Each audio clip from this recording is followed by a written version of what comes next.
Study IQ IAS, अब तैयारी हुई अफोर्डेबल। दोस्तों, स्कैम 1992 के आने के बाद से ही वापस से एक नाम सबके जुबान पर आ गया और वो नाम था हर्षद मेहता का। वो 1980 से 90 का दौर था जब हर्षद मेहता को शेयर मार्केट का अमिताभ बच्चन कहा जाता था। देखा जाए तो उनका स्टाइल, महंगी महंगी गाड़ियां और उनकी लाइफस्टाइल को देखकर हर कोई हर्षद मेहता बनना चाहता था। और दोस्तों, सब हर्षद मेहता ने हासिल किया शेयर बाजार की कुछ खामियों की मदद से। जिस भी कंपनी के शेयर हर्षद खरीदता, सारे इन्वेस्टर्स उसी कंपनी की ओर भागने लगते, जिससे उस कंपनी के शेयर्स की कीमत कुछ ही टाइम में इकाई से सैकड़ा और हजार तक पहुंच जाती। जैसे ही शेयर्स की कीमत बढ़ जाती, हर्षद वो सारे पैसे लेकर निकल जाता और ये सब कुछ चलता रहा 1992 तक, जब उसके इस बिजनेस का पर्दाफाश हुआ। दरअसल 1992 में जब हर्षद की मार्केट मैनिपुलेशन और बाकी इलीगल तरीकों का पता लगा तो मार्केट क्रैश हो गया। आज के टाइम में भी Harshad Mehta stock market manipulation का इकलौता एग्जाम्पल नहीं है।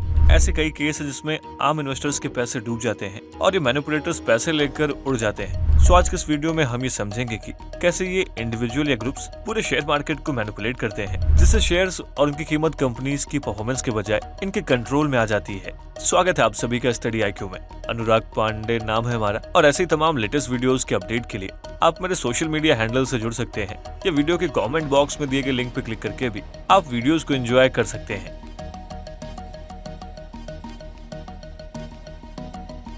दोस्तों, स्टॉक मार्केट में मैनिपुलेशन समझने से पहले हम बेसिक ये जान लेते हैं कि इंडिया में स्टॉक मार्केट कैसे वर्क करता है। देखिए, स्टॉक मार्केट बेसिकली स्टॉक को एक्सचेंज करने की जगह होती है जहां इक्विटी और दूसरे फाइनेंशियल प्रोडक्ट्स ट्रेड किए जाते हैं। ग्लोबली देखें तो कुछ टॉप एक्सचेंजेस हैं, जैसे कि NYSE the American stock exchange, Tokyo stock exchange और शेंजेन स्टॉक एक्सचेंज। बात अगर भारत की करें तो यहाँ पे दो मेजर स्टॉक एक्सचेंज हैं, जिनमें पहला national stock exchange of India limited और दूसरा है बॉम्बे स्टॉक एक्सचेंज लिमिटेड।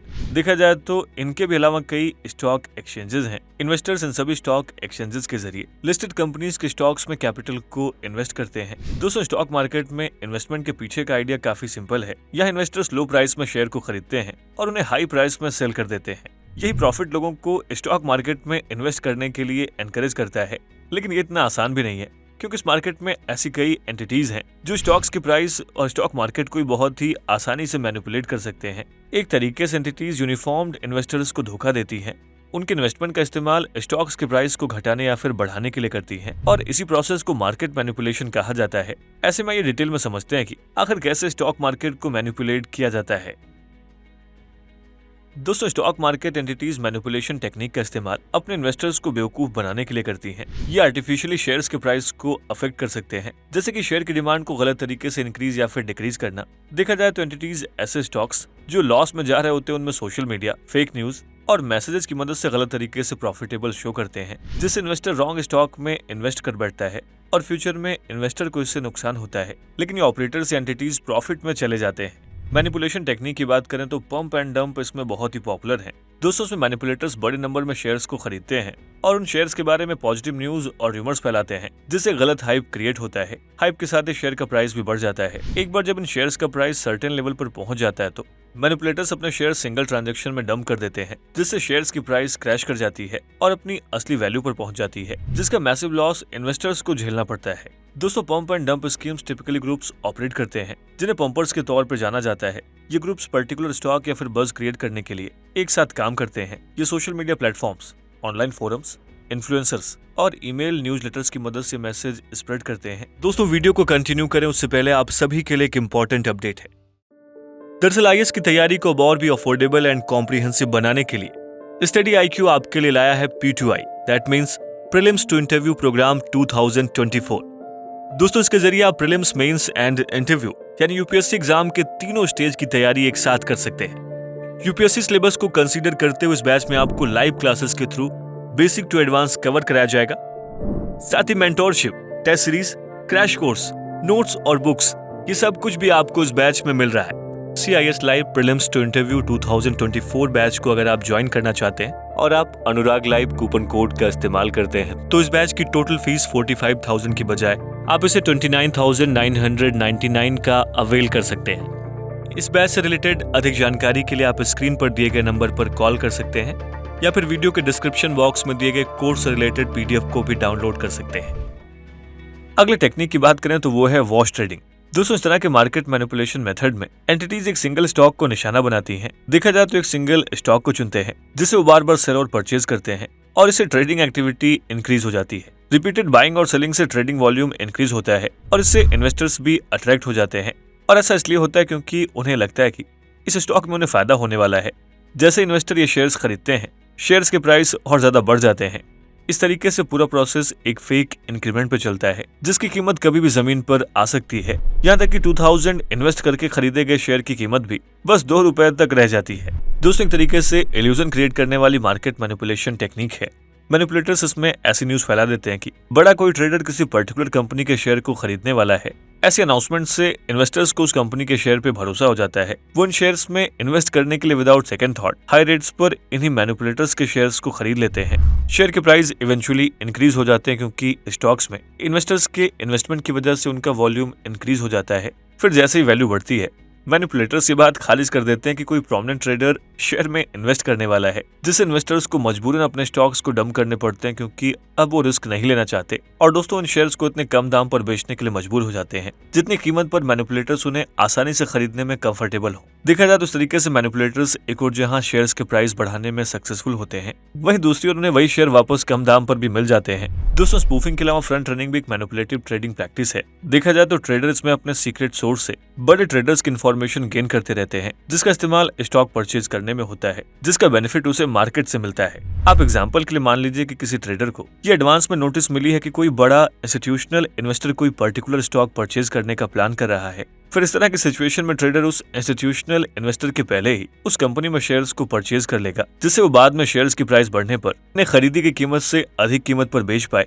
और ऐसा इसलिए क्योंकि जैसे ही इंस्टीट्यूशनल इन्वेस्टर्स उस कंपनी के शेयर्स को परचेज करेगा, वहां के शेयर्स की प्राइस बढ़ जाएगी। दोस्तों, अगर आप ये सोच रहे हैं कि यहाँ तो इन्फॉर्मेशन की बात है, यहाँ मैनिपुलेशन कैसे होगा, तो आपको बता दें कि इसमें फ्रंट रनिंग को इलीगल माना जाता है क्योंकि इसमें इनसाइडर इन्फॉर्मेशन इन्वॉल्व होती है, जिसका इस्तेमाल दूसरे ट्रेडर्स को पीछे छोड़ते हुए अनफेयर एडवांटेज के लिए किया जाता है। सेबी ने इस एक्ट पे रोक लगाई है और अगर कोई ट्रेडर ऐसा करते हुए पाया जाता है तो उसे पेनल्टीज और फाइन्स का सामना करना पड़ता है। देखा जाए तो इनसाइडर ट्रेडिंग भी एक कॉमन टेक्निक है जिसका इस्तेमाल stock market operators market manipulate करने के लिए करते हैं। दरअसल इनसाइडर ट्रेडिंग तब होती है जब किसी इंडिविजुअल को अपनी कंपनी के नॉन पब्लिक इन्फॉर्मेशन के बारे में पता चल जाता है और इस इन्फॉर्मेशन का मिसयूज करते हुए वो कंपनी के शेयर को बाय या सेल करता है। एग्जाम्पल के लिए, अगर किसी कंपनी के एम्प्लॉय को पता है कि आने वाले टाइम में कंपनी प्रॉफिट में जाने वाली है, तो वो पब्लिक अनाउंसमेंट से पहले ही बहुत से शेयर्स खरीद लेगा, जिससे बाद में कंपनी के शेयर्स का प्राइस बढ़ने का फायदा उसे मिल जाता है और इससे insider trading illegal profit generate करती है। दोस्तों, आपकी जानकारी के लिए बता दें कि इनसाइडर ट्रेडिंग भी इलीगल होती है, लेकिन इसमें एक प्रॉब्लम यह है कि इनसाइडर ट्रेडिंग को डिटेक्ट कर पाना बहुत ही मुश्किल होता है। और ऐसा इसलिए क्योंकि हो सकता है कि इनसाइडर अपने ट्रेड्स हाइड करने के लिए कॉम्प्लेक्स फाइनेंशियल इंस्ट्रूमेंट्स का इस्तेमाल कर रहा हो। साथ ही इनसाइडर ट्रेडिंग प्रूव कर पाना भी बहुत ही मुश्किल होता है क्योंकि शेयर बाय या सेल करने के कई पर्सनल रीजन भी हो सकते हैं।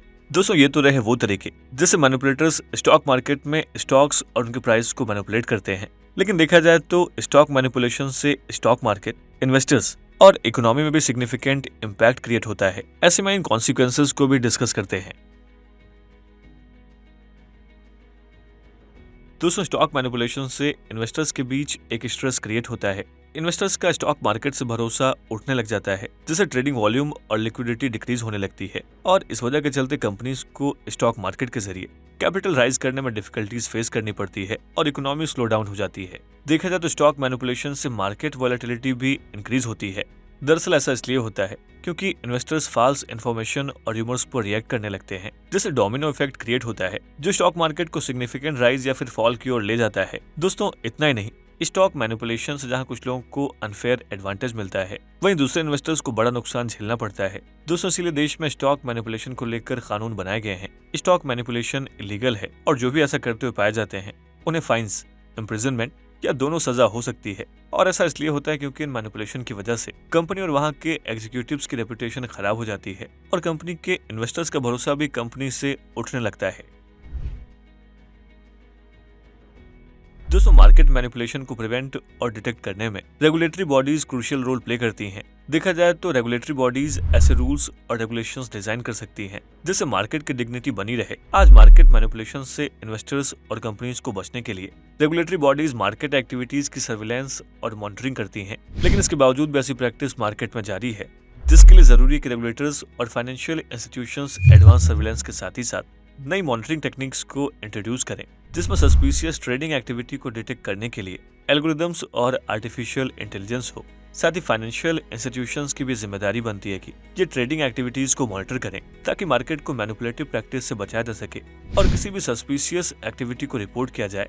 दोस्तों, सबके अलावा इंडिविजुअल इन्वेस्टर्स भी मार्केट मैनिपुलेशन प्रिवेंशन में हेल्प कर सकते हैं। जरूरी कि इन्वेस्टर्स अपने इन्वेस्टमेंट को लेकर चौकन्ना रहें और किसी भी इन्वेस्टमेंट के पहले उस कंपनी और स्टॉक्स के बारे में रिसर्च कर लें, जिससे काफी हद तक मार्केट मैनिपुलेशन से बचने में हेल्प होती है। सेबी जैसे मार्केट रेगुलेटर्स के लिए मार्केट मैनिपुलेशन को रोक पाना थोड़ा मुश्किल है, क्योंकि ऐसे कई फैक्टर्स होते हैं जिस वजह से स्टॉक्स या शेयर्स के प्राइस अप डाउन होते रहते हैं। ऐसे में हर फैक्ट पर इन्वेस्टिगेशन पॉसिबल नहीं है। देखा जाए तो इसी इन्वेस्टिगेशन गैप की वजह से मार्केट मैनिपुलेशन को जगह मिलती है। लेकिन अगर सेबी किसी भी तरह का मैनिपुलेशन डिटेक्ट करता है तो उस इंडिविजुअल एंटिटी को सीरियस सिविल लायबिलिटी जैसे कि securities, market ban, jail term या हैवी फाइन फेस करनी पड़ सकती है। दोस्तों, स्टॉक मार्केट इन्वेस्टमेंट करने के लिए one of the best platform है जहां से आपको अच्छा खासा प्रॉफिट मिल सकता है, लेकिन इसमें कई तरह के रिस्क हो सकते हैं। जरूरी है कि किसी भी इन्वेस्टमेंट से पहले आप स्टॉक मार्केट के बारे में अच्छे से रिसर्च कर लें। साथ ही टेक्निक से अवेयर होना इन्वेस्टर्स के लिए बहुत जरूरी है। रेगुलेटरी बॉडीज को भी इसमें नए नियम और कानून बनाने चाहिए, जिससे शेयर्स में इन्वेस्टमेंट और ज्यादा सिक्योर और भरोसेमंद हो जाए। दोस्तों, आप किस मुद्दे पे राय क्या है, हमें इस वीडियो के कमेंट बॉक्स में जरूर लिखें। स्टडी IQ IAS, अब तैयारी हुई अफोर्डेबल।